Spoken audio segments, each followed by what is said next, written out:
రాష్ట్రంలో రోజు రోజుకి డిమాండ్ పెరుగుతాం.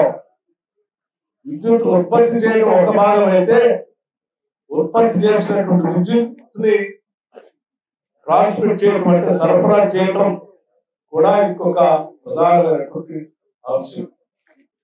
ఈ ట్రాన్స్మిట్ చేసే క్రమంలో కావాల్సిన విధంగా లోడ్ కెపాసిటీస్ పెంచుకుంటూ సబ్ స్టేషన్స్ ని అప్గ్రేడ్ చేసుకోవటం, ట్రాన్స్ఫార్మర్స్ పెంచుకోవటం, కావాల్సిన విధంగా క్వాలిటీని ఎప్పటికప్పుడు అభివృద్ధి చేసుకుంటూ ముందుకు పోయే క్రమం కూడా రాష్ట్రంలో పెద్ద ఎత్తున గత సంవత్సరం నుంచి చేసుకుంటూ పోతా ఉన్నాం. కాబట్టి ఈరోజు డిమాండ్ దాదాపు 2000 మెగావాట్ల పైబడి 2023కి 2025 కల్లా 2000 మెగావాట్ల పైబడి డిమాండ్ పెరిగినప్పుడు కూడా ఎక్కడా చిన్న కట్టు లేకుండా రాష్ట్రంలో విద్యుత్ మనం సరఫరా చేయగలుగుతున్నాం.